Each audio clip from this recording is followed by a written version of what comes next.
Voici, je vous propose un nouvel énoncé pour lequel vous pouvez lire le contenant. Il est marqué, donc, rechercher les conditions sur A, B, C, D, donc appartenant au nombre réel, pour que les racines de z carré plus 2 fois A plus BJ, Z plus C plus DJ égale 0, et même argument. Bon, donc on va traiter ça et il faut voir l'angle d'attaque pour lequel on va commencer à débuter le traitement de cet énoncé et comment l'aborder pour pouvoir le résoudre correctement. Alors, je relis pour ça l'énoncé. Rechercher les conditions sur A, B, C, D. Bon, ce sont des nombres quelconques qui, tous les quatre, sont des nombres réels. Pour que les racines donc de l'équation du second degré qui est z carré plus 2a plus bj, z plus c plus dj égale 0 et même argument. Bon, alors, on va traiter ce problème.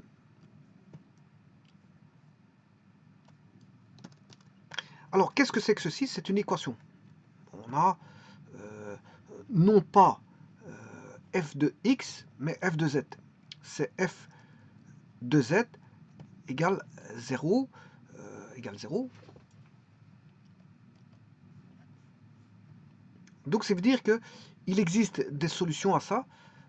Et comme c'est une équation du deuxième degré, hein, vous voyez ici apparaître le z carré, c'est z carré ceci. Voilà. On a z carré. Donc, c'est une équation du second degré. On l'a déterminé z.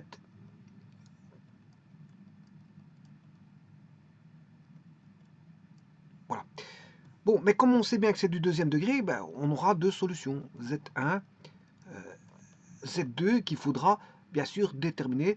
Z1 et Z2 sont l'ensemble des solutions. C'est une équation du second degré.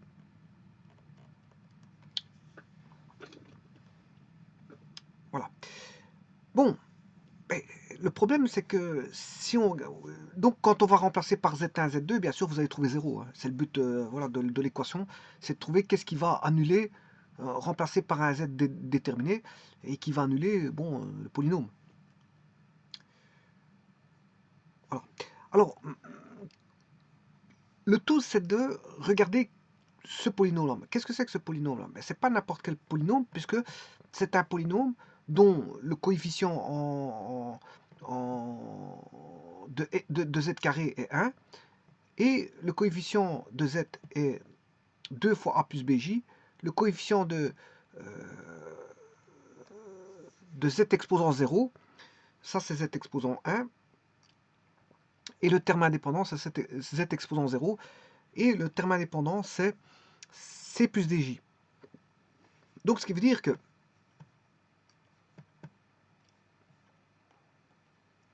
le terme indépendant est complexe. Le terme indépendant est complexe. C'est un nombre complexe. C plus DJ. Alors, on vous dit bien que C est un réel, D est un réel, mais DJ est un imaginaire. Et C plus DJ est un nombre complexe, que je vais appeler... oui, c'est pas le Z1, Z2 de la racine tout à l'heure. Je vais l'appeler Z3, voilà, comme pour ne pas... voilà le Z3. Je l'appelle Z3. Alors, qu'est-ce que c'est que ceci? 2 fois A plus BJ,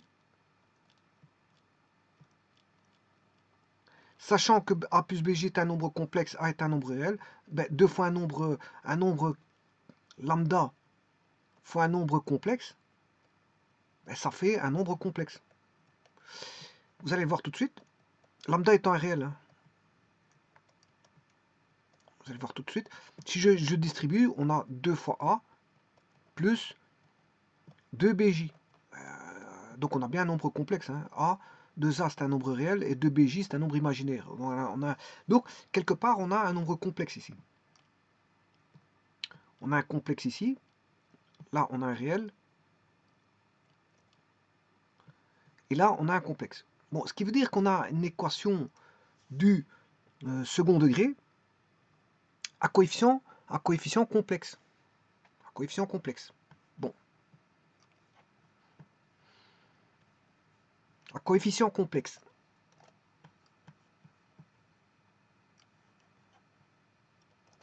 On a une équation du second degré à coefficient complexe.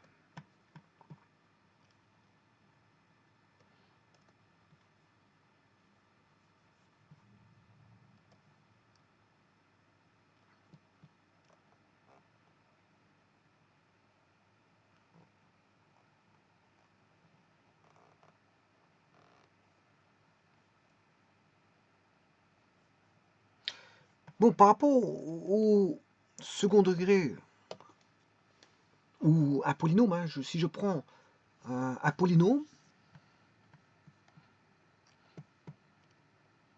je prends un polynôme que je vais appeler Pn. Pn, c'est un polynôme de degré n. Hein. Bon, c'est un polynôme de degré n. Alors, c'est de C, bon, vous allez mettre un complexe, et vous allez obtenir un complexe quand vous mettez voilà, des valeurs complexes. Quand vous mettez des valeurs complexes, vous mettez par des z, voilà, je prends A, voilà, je vais mettre Z1, Z, Z1, Z2, Z2, plus Z3, Z3, plus, 3 petits points, plus Zn, Zn. Voilà. En fait, c'est tout simplement la somme des Zi, Zi, avec I égale à 1 jusqu'à n. C'est un polynôme. Voilà, à une indéterminée qui est Z. Voilà. Et alors, l'indéterminé, c'est Z. C'est Z exposant. On a Z exposant 1, Z exposant 2, Z exposant 3, voilà, Z exposant n. Et alors, qu'est-ce que c'est que le ZI? Ben, c'est un complexe qui est XI plus YJ. YI, J. Voilà, c'est un nombre complexe. Ce sont en fait des coefficients complexes. Bon, ils peuvent être réels, hein, il suffit que le Y, si un des Y, si le YI égale 0, vous avez un réel, hein, bon, c'est pas un problème. Pour autant qu'il y a au moins un coefficient, on va dire, complexe dans le tas. Voilà. Donc quand on a un polynôme comme ceci,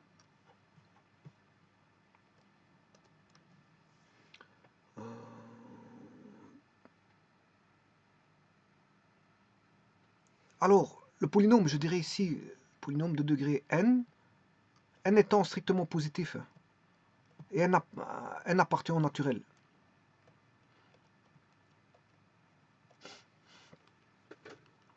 Donc on a au moins un degré 1, si vous voulez. Au moins, c'est valable pour un degré 1.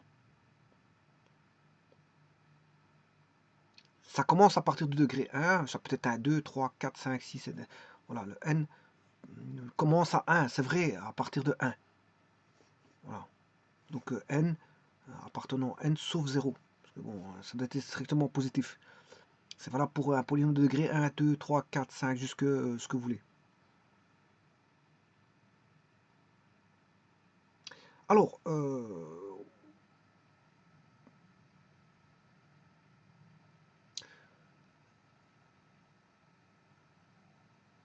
je peux, un polynôme de degré, donc n, et si je prends une racine, que je vais appeler, je ne sais pas comment est-ce que je peux, parce que j'ai été appelé ceci, le coefficient, j'aurais dû pas faire ça. Ouais, attention qu'il y a un terme indépendant, hein, que j'ai oublié un terme indépendant, je m'excuse.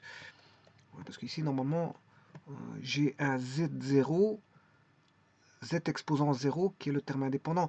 Donc, quand j'écris la somme, je m'excuse, c'est à partir de 0. De 0 jusque n de ZI, Z exposant I. Bon, ouais, je m'excuse, j'avais oublié le terme indépendant. Bon, mais je vais appeler ça autrement.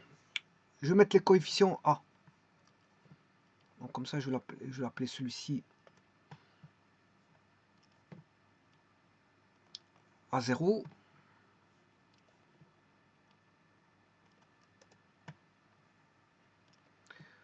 B0, B1, A1. Voilà, comme ça, la racine, je vais l'appeler Z. Hein. C'est juste pour ça, c'est parce que bon, faut bien que je mette que c'est un complexe. Voilà, Z, la racine c'est Z, ce sera ZI. Donc ici, je vais changer aussi. Je vais mettre AI. AI. ZI, voilà, on va écrire ça comme ça. A2.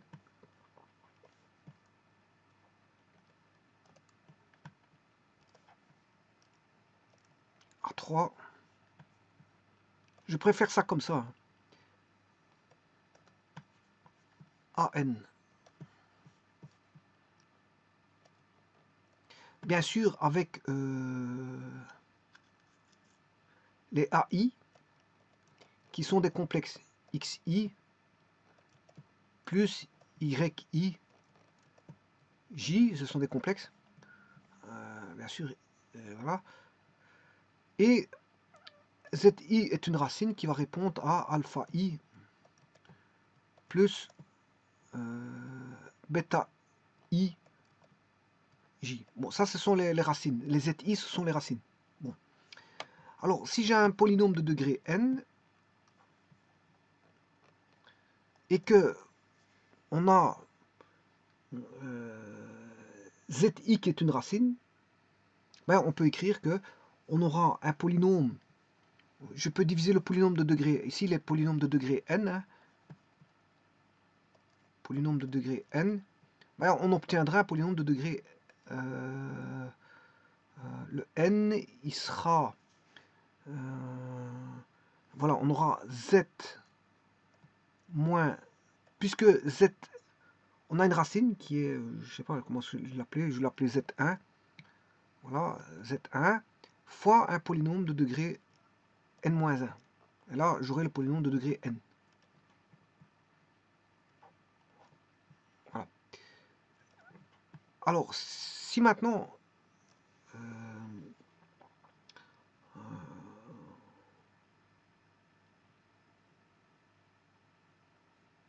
si maintenant j'ai une seconde racine complexe,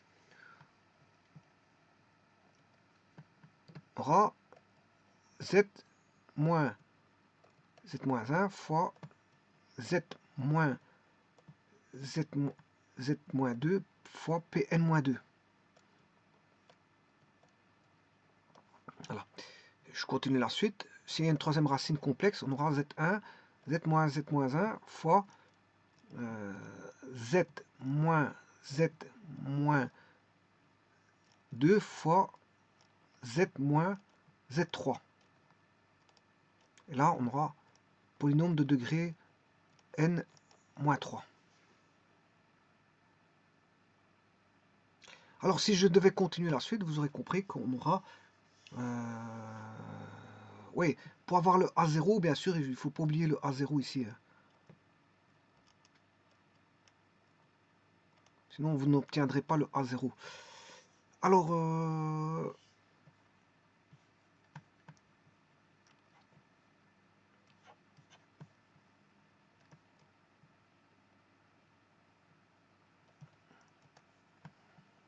si on devait continuer la suite, comme ceci,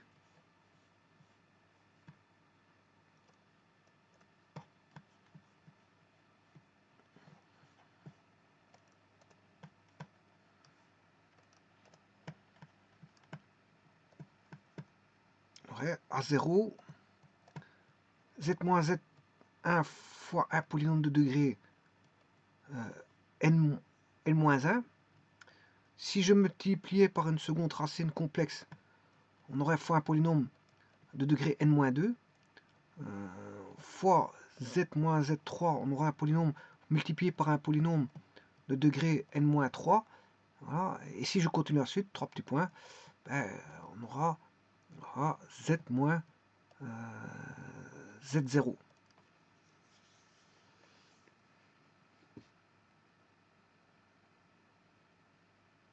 Z, je m'excuse, ça augmente, hein, ça augmente. On aura 1, 2, 3. Donc le dernier, ce sera, pas me tromper, Normalement, ça devrait être n. En faisant n, oui, j'ai bien une multiplication n fois, donc j'aurai z exposant n, oui. Oui, donc c'est juste. Hein. Et pour avoir le terme indépendant, ce serait toutes les multiplications de z1 avec z2, avec z3, avec zn, avec a0, là j'aurai le terme indépendant. Voilà.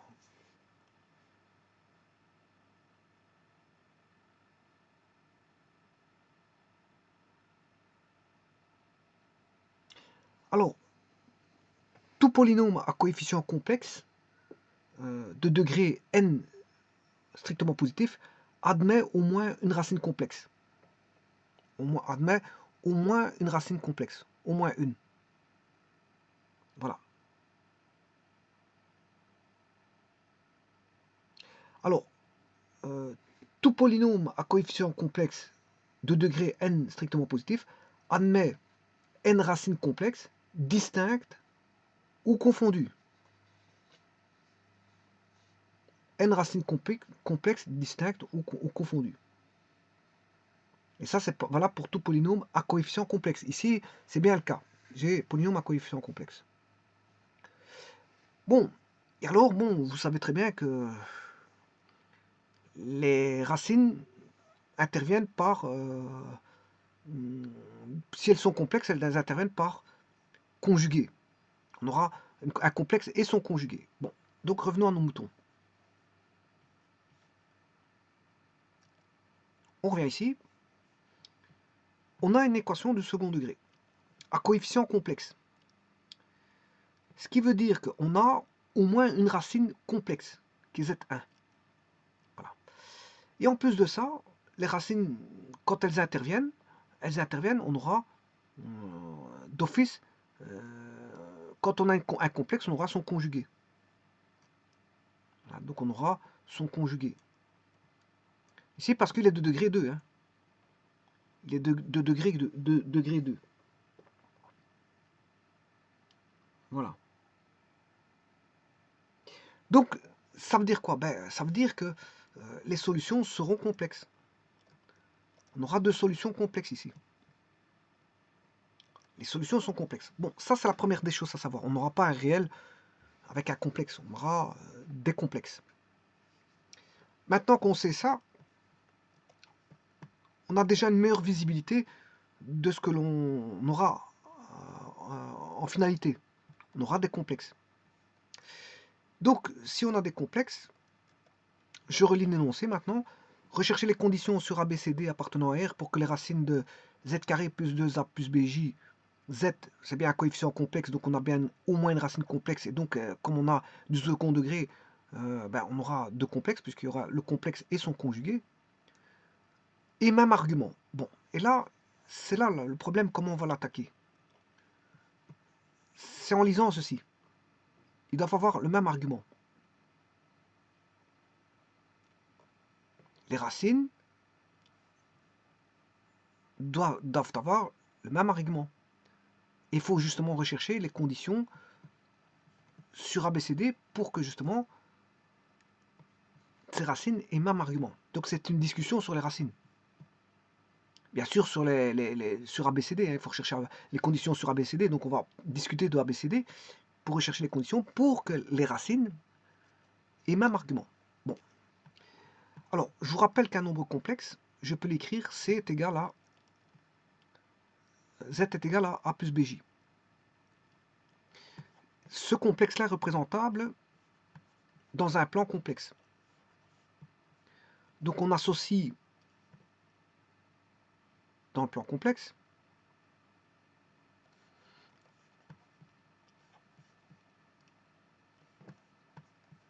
alors le plan complexe, vous savez très bien que c'est une part. On a un axe, on a deux axes, hein, c'est un système d'axes. Un axe en X qui sont les réels de Z, et un axe imaginaire qui sont les imaginaires. Voilà. Et alors ici, on a l'origine qui est 0 plus 0j, qui est l'origine du repère complexe. Alors, un nombre complexe va être associé à un point dans le plan complexe pour lequel on a z est associé à un point. Voilà. Donc z est la fixe de P. Z est la fixe de P. Et z, vous savez très bien que c'est A plus BJ. Voilà. Donc on va mettre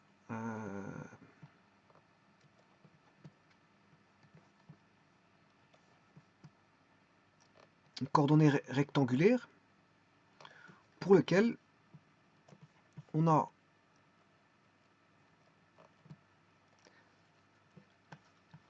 le A qui va être représenté sur l'axe des réels et l'imaginaire sur l'axe des imaginaires, BJ. Voilà. Et là, on a le point P. Alors, on a la coordonnée A, BJ sur un plan complexe. Alors que le complexe est un nombre, une entité. C'est un nombre pur. Enfin, c'est un nombre, je m'excuse, pas un nombre pur. C'est un nombre qui est une entité A plus BJ. Elle n'est pas scindable quelque part, elle n'est pas scindable. Hein. C'est une entité, le nombre c'est A plus BJ. Elle n'est pas scindable. C'est comme ça. Par contre, quand vous la représentez, elle est scindable, parce qu'à ce moment-là, vous décortiquez la partie réelle, la partie imaginaire pour représenter le point P. Pour représenter le complexe Z est égal à plus BJ, vous fixez un point P pour lequel vous avez, voilà, on a décortiqué le A et le BJ. Comme ça, on peut le représenter dans le plan complexe. Alors, je vous rappelle, c'est un repère orthonormé qui ressemble à un axe XY comme on retrouve dans les réels. Hein. Dans les réels, on a l'axe XY, hein, pour lequel on a X qui est réel et Y qui est réel. Voilà. Bon, et ça, c'est Z égale A plus BJ et l'écriture algébrique. Bon, mais le problème ici, c'est qu'il parle d'argument. Et l'argument, ben, il faut aller chercher, voilà, le point O et le point P. Ayant le point O et le point P, je crée ce qu'on appelle un vecteur, le vecteur OP. Bon, et le vecteur OP, là, à ce moment-là, je peux encore le remettre sous forme de repère polaire, avec un angle phi par rapport à l'axe des réels, ou l'axe des abscisses x, et on va dire un module que j'appelle ρ. Un module. Donc, phi ρ, quand on a xy ou abj, ce sont des couples. Abj, c'est un couple complexe. C'est un couple complexe. XY est un couple réel. XY est un couple réel. Mais ρ phi est un couple dans un repère polaire. C'est, voilà, ρ phi, c'est un couple dans un repère polaire. Alors, sachez qu'on peut passer du repère cartésien, imaginaire, c'est-à-dire RZ, IMZ, au repère polaire, sans aucun souci.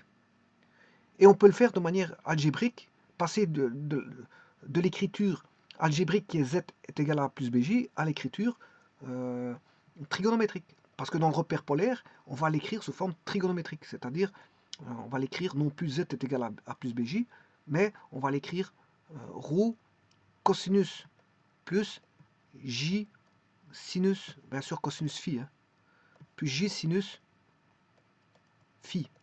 Ce qui veut dire qu'on aura ρ 6 phi. C'est une écriture plus abrégée de cosinus plus J sinus, hein, c'est toujours la même chose, donc c'est pour ça qu'on l'appelle ρ 6 phi. Ça, c'est l'écriture du complexe sous forme dans le repère polaire. C'est l'écriture trigonométrique dans le repère polaire. Alors que ça, c'est la forme algébrique dans un repère cartésien, comment est-ce qu'on appelle ça, complexe. Alors que là, on est dans un repère polaire complexe. Pour le second, pour la forme trigonométrique, voilà, on a un repère polaire. Ici, on a un repère, on est dans un repère polaire complexe. On a l'écriture euh, trigonométrique du complexe. Et là, on a un repère cartésien complexe et on écrira la forme algébrique que voici. Voilà. Ceci étant dit, rappelez-vous que je dois m'occuper d'arguments. Donc, l'argument, ben, je vais traiter ceci. L'argument, c'est phi. C'est l'angle entre l'axe des réels ou l'axe des x et, si vous voulez, l'angle formé par le vecteur OP. OP étant, où P est le point qui représente le complexe et O l'origine du repère complexe. Donc, comme on parle d'argument, je vais travailler en argument. Donc, la première des choses qu'il faut savoir, c'est que qu'on a l'équation du second degré est un coefficient complexe, on aura des complexes. Et que ces complexes, ces deux complexes-là, ben, doivent avoir les mêmes arguments, donc les mêmes angles, phi. Voilà. Alors, avant d'entamer, de rechercher les conditions, j'ai une dernière chose à rajouter. Quand vous avez un z qui vaut a plus bj dans un repère cartésien, imaginaire, ou un repère cartésien complexe, a plus bj, comment passer à la forme trigonométrique? Z égale à ρ CJS phi, ou 6 phi. Lecture 6 phi. D'habituellement, on met un i pour les nombres complexes, mais moi je mets un j. Mais je lis quand même 6. Bien qu'il y ait un j, je mets 6. C'est 6 phi pour moi. Voilà, c'est une lecture que je fais, moi-même. C'est 6 et non pas CJS. Alors pour ça, il faut faire juste un petit peu de trigonométrie. Le A, la partie réelle, est sur l'axe des imaginaires. La partie, le B, voilà, ça je prends un complexe, avec un point P, voilà, et là on aura l'axe RZ et l'axe IMZ, imaginaire de Z, avec ici on a BJ. Bon, pour passer au repère polaire, à l'écriture trigonométrique, j'ai phi et ρ. Alors que vos ρ, ben, le ρ c'est le rayon vecteur. Alors pour retrouver le rayon vecteur, c'est ρ est égal à a carré plus b carré racine carrée. Voilà. Alors si vous voulez l'angle phi, ben, c'est côté, la tangente phi, c'est côté opposé, c'est-à-dire B sur A. Sur côté adjacent, on aura B sur A. Voilà. Donc connaissant A et B de l'écriture algébrique, vous connaissez A plus BJ, vous savez trouver le ρ et vous savez trouver le phi. Parce que le phi, vous savez le trouver à partir de là, c'est arctangente, j'espère que je ne me trompe pas, arctangente de B sur A. Voilà. Et là, vous avez l'angle phi. Voilà. Là, on a l'angle phi. Donc à partir de AB, on s'est trouvé le module, mais à partir de B et de A, on s'est trouvé l'angle phi. Bon, et on sait faire l'inverse. Bon, je vais vous faire l'inverse maintenant. Connaissant, je vais faire le passage inverse. Si vous connaissez, je vais faire le passage inverse dans l'autre sens.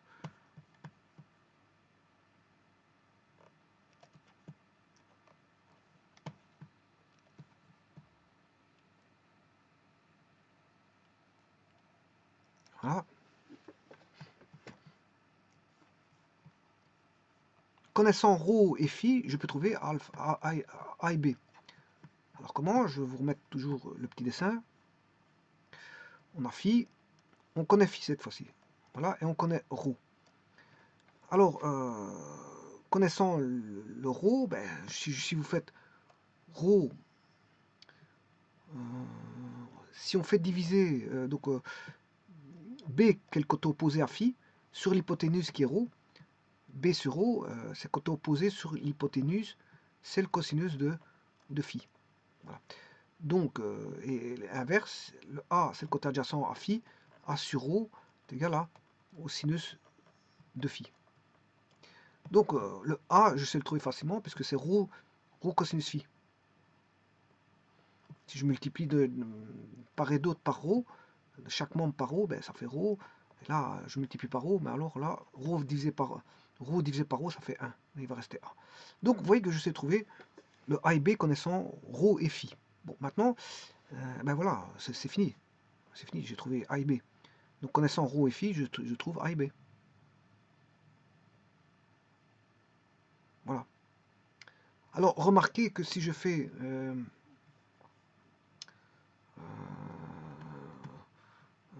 A sur B, ou B sur A, côté, oui, je me suis trompé, il me semblait qu'il y avait une petite erreur. Le côté opposé, c'est le sinus, hein, donc le côté adjacent, c'est le cosinus. Donc c'est plutôt cosinus phi ici. Je m'excuse, je refais la même erreur que tout à l'heure. C'est sinus phi ici, et là, le cosinus phi. Voilà.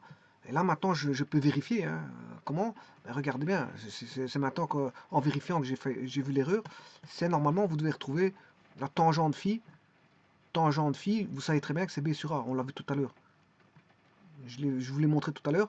Et donc, en faisant B sur A, maintenant, si vous faites la division, voilà, B divisé par A, ben, vous avez bien le rho et le rho qui va se simplifier. Et on a sinus sur cosinus qui vaut tangente. On aura voilà, une tangente phi. Donc B sur A vaut bien tangente phi. Donc voilà, c'est là que ça me permet de dire que c'est valable. Parce que c'est vrai que je voulais faire la vérification et je me suis rendu compte que je m'étais trompé au niveau du cosinus. Au niveau du sinus, j'avais mis cosinus et à la place du cosinus, j'ai mis sinus. Bon, donc on vous pouvez passer, connaissant AB, on peut trouver rho et phi. Ce qui veut dire quoi?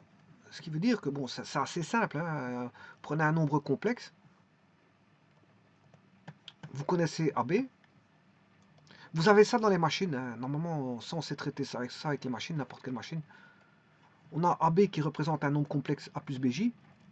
Voilà, AB. Et il faut trouver rho et phi. Il n'y a aucun problème. On peut passer des coordonnées, si vous voulez, rectangulaires ou cartésiennes complexes aux coordonnées polaires complexes. Donc ça, c'est les coordonnées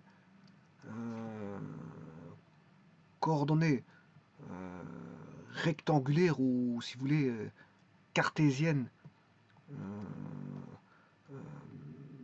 complexes vers les coordonnées polaires complexes. Mais on peut faire l'inverse. Connaissant rho phi, ben, vous pouvez trouver les coordonnées rectangulaires complexes. Vous pouvez, connaissant rho et phi, vous pouvez trouver AB. Voilà. Bon. Alors moi, ce qui va dans l'énoncé ici, ce qui va être important, c'est qu'ils doivent avoir les mêmes arguments. Là, c'est ça qu'il faut traiter. Ils doivent avoir les mêmes arguments. Ils doivent avoir les mêmes arguments. Et c'est là qu'il faut... Donc l'argument, c'est phi, donc ils doivent avoir le même phi. Donc, on sait bien que là, je vous ai dit qu'il y a deux solutions, qui est Z1 et Z2. Voilà. Z1 et Z2. Alors, ces racines doivent avoir le même argument, c'est-à-dire que Z1, on doit avoir ρ1, 6, phi 1, voilà l'écriture trigonométrique. Z2 est égal à ρ2, 6, phi 2. En d'autres termes, qu'est-ce que c'est? Ben, j'ai une coordonnée polaire complexe, ρ1, phi 1, qui peut être représentée dans le plan complexe, et j'ai une coordonnée polaire complexe qui peut être représentée dans le complexe, peut être représenté grâce à ça dans le plan complexe, ρ2, phi 2. Bon. Alors, on sait bien qu'ils ont le même argument. Bon, et ça, ce sont les racines. Hein. C'est les racines, Z1, Z2. Je vous ai dit que, je vous ai prouvé tout à l'heure que, bon, d'après le théorème, ce qu'on appelle le théorème de d'Alembert, ben, on a une équation du du second degré, donc on a au moins une racine complexe. Mais comme elles viennent par paire, ben, donc les deux racines sont complexes. On a deux racines complexes. Donc ça veut dire qu'on aura un argument qui va être existant. Voilà. Alors, ça c'est une chose. La seconde chose, c'est que ils ont même argument, mais ça veut dire qu'ils ont même phi. Donc je peux l'appeler phi et phi ici. Donc la coordonnée ici sera ρ1 phi 1 et l'autre ρ2 phi 2. Donc ils vont différer uniquement par leur module. C'est le module qui va différer, mais l'angle il sera le même pour les deux. On aura le même angle. Donc quelque part, ça veut dire quoi? Normalement, s'ils ont le même angle, ben, ça veut dire qu'ils sont collinaires. Les deux complexes seront collinaires. Ils sont collinaires, ça veut dire qu'ils seront l'un sur l'autre, dans le même sens, bien sûr, mais avec des modules différents. Il y en a un qui sera plus grand que l'autre. Donc ça veut dire qu'ils sont, comment est-ce qu'on appelle ça? Voilà, on aurait Z1 égale lambda Z2. On aurait une solution qui serait Z1 égale lambda Z2. On devrait avoir normalement Z1 égale lambda Z2 avec lambda positif 1.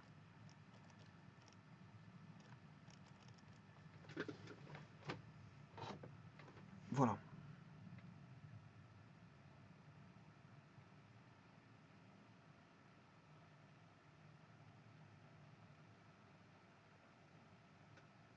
Bon, bah alors on va rechercher les conditions sur ça. On va rechercher les conditions sur ça. Bon. Alors pour ça, on a une équation du second degré. Pour parler des racines, ben, ceci représente la somme. On va utiliser Viette mon second degré. La somme des racines vaut.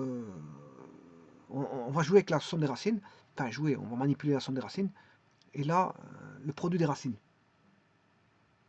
Voilà, la somme est produit. Donc Viette au second degré. Donc, on va se dire que on va faire Z1 plus Z2, qu'est-ce que ça vaut? Et on va faire Z1 fois Z2, qu'est-ce que ça vaut? Alors, Z1 fois Z2, c'est moins B sur A. Donc, la somme, c'est moins B sur A. Or, le coefficient B, c'est un moins. D'abord, moins B sur A. Le coefficient B, bien sûr, c'est 2 fois A plus BJ, le tout divisé par sur A vaut 1. Alors, le produit, il vaut C sur A. Alors, C, il vaut C plus DJ, voilà, sur A, 1. Voilà. Alors, la somme des racines, ben, je vous ai dit que Z1, c'est ρ1, 6 phi, plus ρ2, 6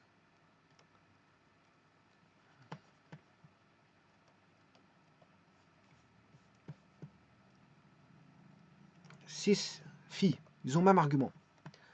Le produit, c'est ρ1, 6 phi fois ρ2, 6 phi. Alors, là, je peux mettre en évidence 6 phi pour le premier. Donc, j'aurai ρ1 plus ρ2, 6 phi. Je mets 6 phi en évidence. Hein. Ça fait rien que ça. Plus.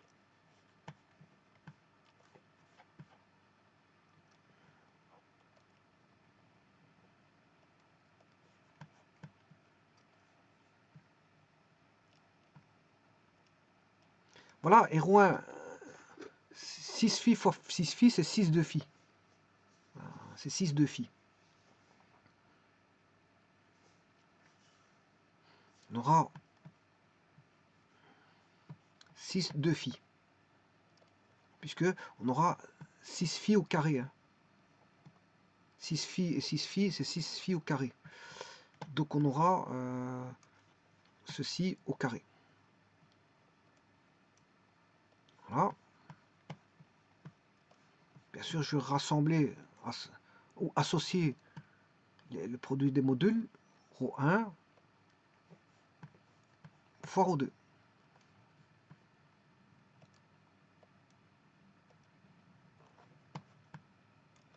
Alors, 6 phi au carré, ben c'est 6 de phi. C'est 6 de phi.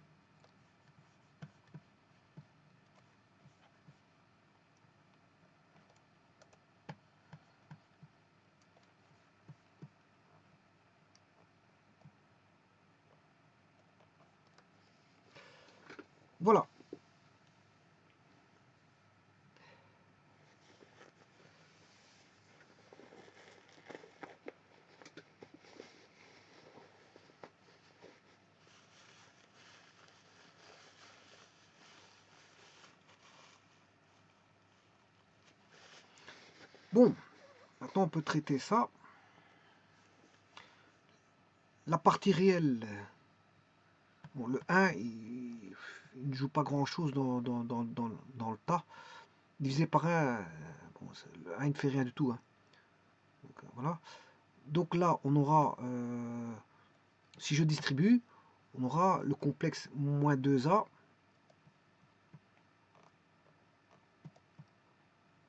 moins 2 BJ. Moins 2A.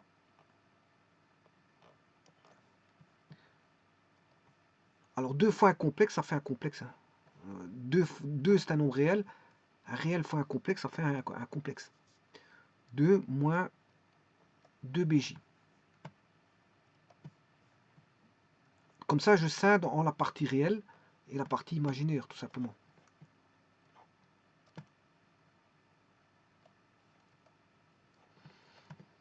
Voilà, voilà, voilà.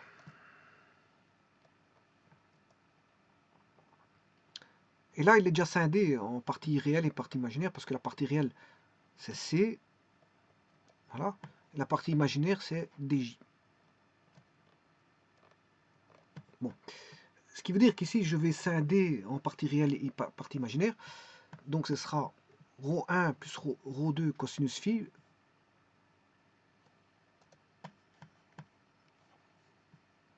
ρ1 plus, c'est la somme des modules, fois cosinus phi plus ρ1 plus ρ2 j sinus phi. Alors, je fais la même chose pour l'autre. ρ1 fois ρ2 cosinus de phi.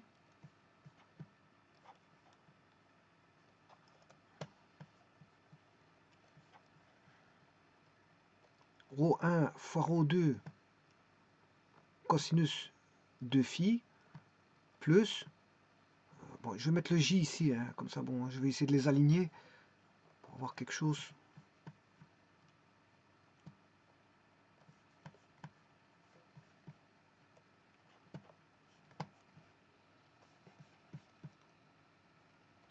Plus j plus j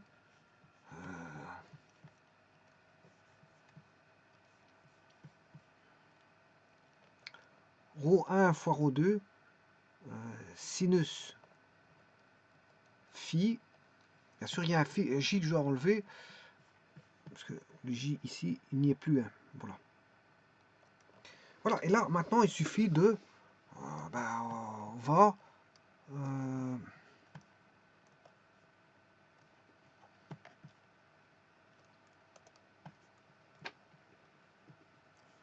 identifier. C'est juste une identification.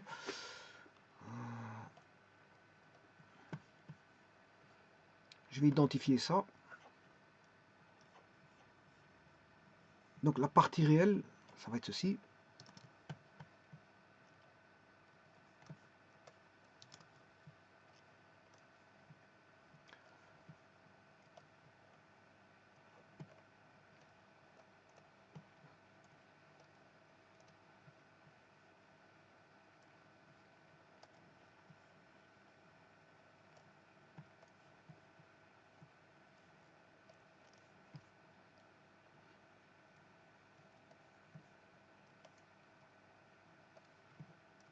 Voilà. Ça, c'est la partie réelle. La partie réelle doit être égale à... Donc, ρ1 plus ρ2 doit être égal à cosinus phi, fois ρ1 plus ρ2 cosinus phi doit être égal à moins 2a. Moins 2a. Voilà.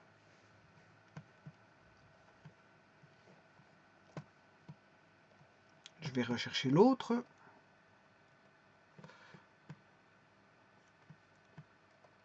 La partie imaginaire.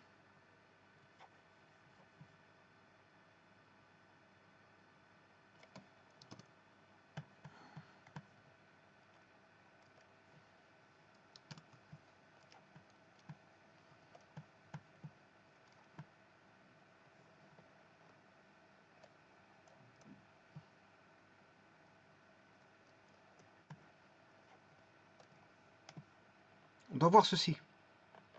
Pour la partie imaginaire,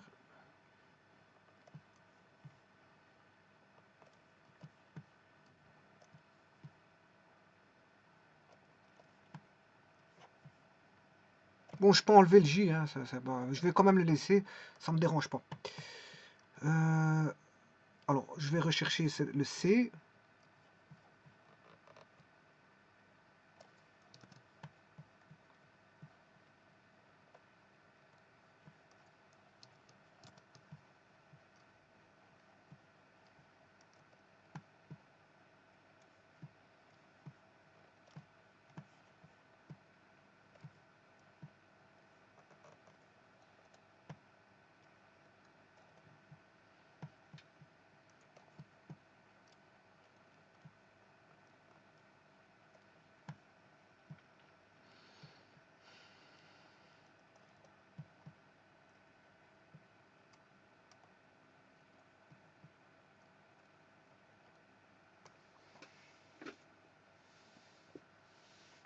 Et le dernier,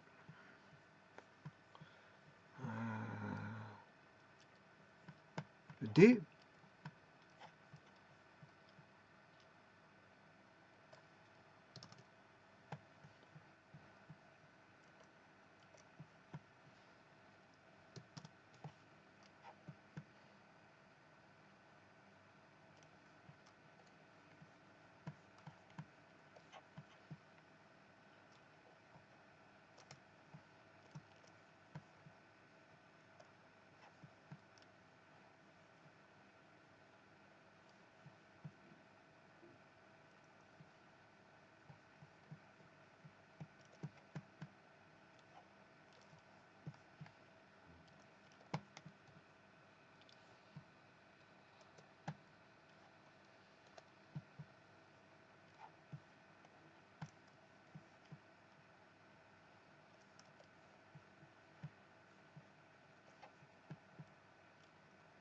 Voilà, faisons une rétrospective de ce qui a déjà été dit. On a la somme ρ1 plus ρ2, enfin ρ1 plus ρ2 cosinus phi vaut moins 2a. ρ1, je vais retirer les j, bon c'est vrai qu'ici, je disais que ça ne me dérangeait pas, mais je préfère ne pas les avoir pour ne pas encombrer la chose, l'expression. ρ1 plus ρ2 sinus phi vaut moins 2b. ρ1 fois ρ2 cosinus 2 phi vaut c. Et le dernier, ρ1 fois ρ2 sinus 2 phi. Ah, ici il y a un petit problème, c'est sinus 2 phi et pas sinus phi. Bah, de toute façon, ouais, c'est qu'il y a une erreur. J'ai oublié de marquer le 2 phi. Bah oui, c'est 2 phi.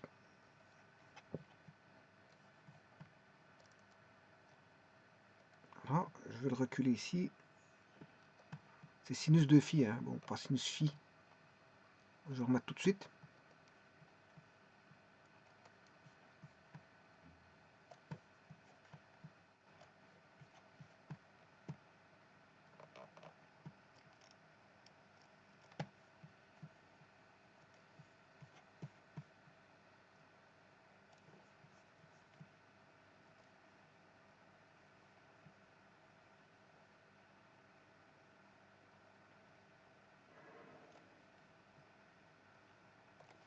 Voilà.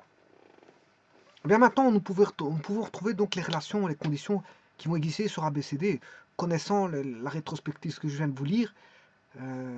Suivante, ouais, il y a juste un petit 2 phi ici à rajouter, parce que c'est vrai que je vous avais dit qu'il y a une petite erreur. Là, on a 2 phi.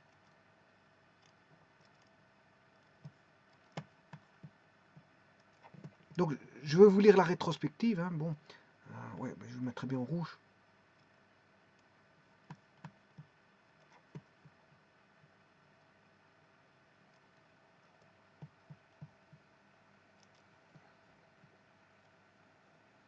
L'angle 2 phi. Voilà. Alors, là aussi, je vais enlever les J. Et puis, je lirai le tout. Et voir ce qu'on peut faire avec ça. Donc, ρ1 plus ρ2 cosinus phi est égal à moins 2a. ρ1 plus ρ2 sinus phi est égal à moins 2b. ρ1 fois ρ2 cosinus 2 phi égale c. et ρ1 fois ρ2 égale 2. Bon, on a déjà ABCD qui ressortent du tas, donc on peut mettre des conditions sur ABCD comme l'énoncé le préconisait. Bon, alors comment faire les énoncés, enfin les relations? Bon, je vais éliminer le 2. Comment? Ben, ici j'ai un cosinus et un sinus avec ρ1 plus ρ2, ρ1 plus ρ2. Ben, si je fais ρ1 plus ρ2, si, le 1 qui est ici, divisé par le 2 ici, voilà, le 1 divisé par le 2, j'ai sinus sur cosinus, j'aurai tangente phi. Tangente phi. Je peux avoir une cotangente, si je fais le 2 divisé par 1, j'aurai la cotangente, mais je préfère avoir la tangente, je ne sais pas pourquoi, on aime bien la tangente plutôt que la cotangente, je ne sais pas pourquoi, c'est comme ça, c'est par nature. Tangente phi voudra, donc, ρ1 plus ρ2 va se simplifier, bien sûr, ça va tomber si vous faites la division, hein, vous faites la division, voilà, et vous allez avoir le moins qui va tomber, parce qu'il y a un moins aussi bien au-dessus qu'en dessous. Et alors, comme c'est le sinus sur le cosinus, ben, on aura B sur A. Voilà. On a déjà une relation. Donc, tangente phi est égal à B sur A. Bon, prenons la 3 et la 4. Alors, ici, je vais faire la même chose. Je vais prendre la tangente. Hein.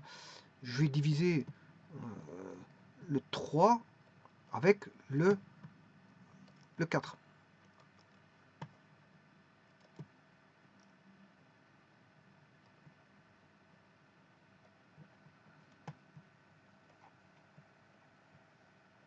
Voilà. Donc, on aura tangente sinus de phi sur que le ρ1 fois ρ2 va se simplifier.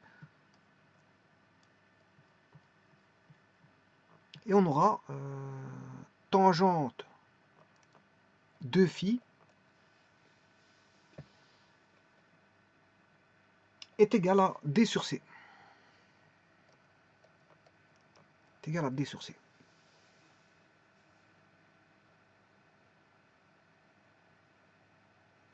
Voilà. Alors maintenant, on a de la trigonométrie pure.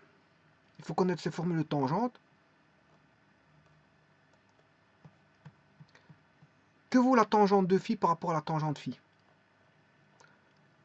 La tangente de phi,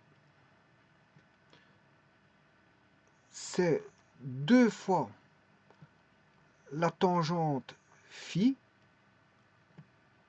1 moins tangente carré phi. Voilà. C'est juste une... Voilà. Et là, maintenant, il suffit d'identifier. Alors, on aura 2 fois B sur A sur 1 moins... alors, tangente de phi, on connaît, c'est D sur C. D sur C. 1 moins... tangente phi, c'est B sur A. Au carré.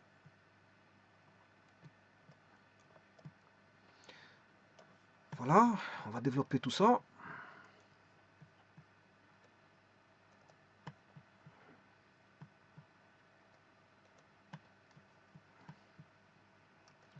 On a D sur C est égal à 2B sur A carré moins B carré, sur A carré. Voilà. Ce qui fait D sur C, 2 A carré B sur A, sur A carré moins B carré. Donc on a 2 AB sur A carré moins B carré. Donc voilà la relation qu'on doit avoir pour, pour que les solutions aient même argument. Pour que les solutions aient même argument. Et maintenant, vous pouvez vérifier. Hein. Prenez un A, un B, un C, un D. Vous résolvez l'équation du second degré. Et vous allez voir que vous allez avoir le même argument.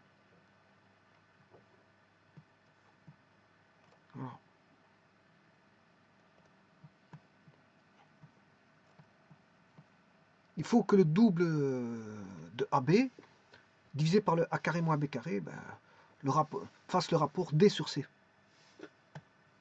Voilà. Donc la condition elle est ici.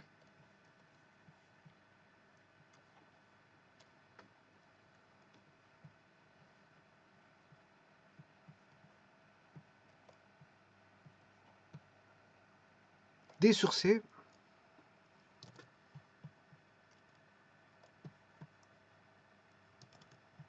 la condition elle est là. Condition sur ABC elle est là. Donc les conditions sur ABCD, ben, il faut que le rapport D sur C fasse le double, enfin le produit de AB fois 2, le double du produit AB, divisé par le carré de A moins le carré de B. Et vous pouvez prendre un exemple, hein, et traiter voilà l'équation. Prenez par exemple, je sais pas moi, vous cessez ceci, mais je ne vais pas résoudre l'équation ici parce que c'est pas le but de ma vidéo. Mais je vais vous prendre quand même un cas de figure. Vous prenez A égale 2, voilà, B égale 3. Attention que en dessous ça doit être positif. Hein. Je ne peux pas avoir de négatif ici. Donc le A doit être plus grand que le B. Déjà il faut A carré moins B carré doit être le A. Moi, je ne peux pas avoir de négatif. Donc il faut tenter de prendre un A beaucoup plus grand. Je vais prendre 4. Je vais prendre 4.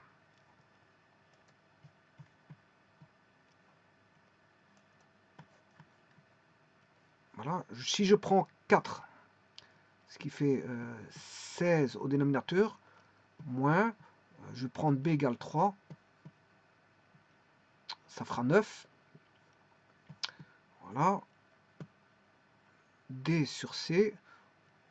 Alors, vous prenez C égale 2, et vous trouvez le D, hein, vous recherchez le D.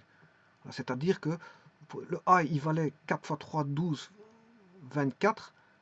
Voilà, le double de 12, c'est 24. Le C, j'ai fixé égal à 2.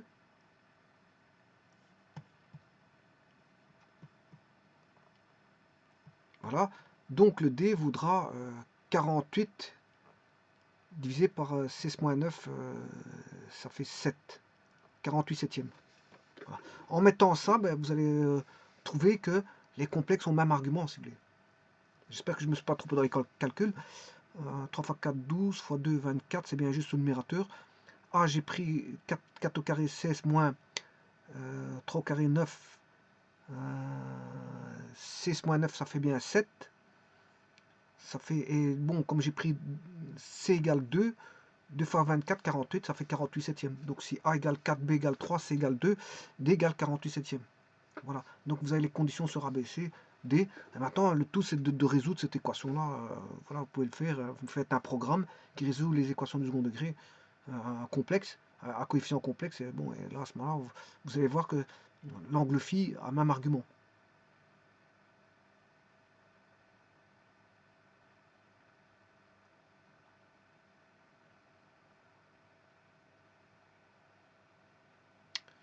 Voilà, je vous remercie.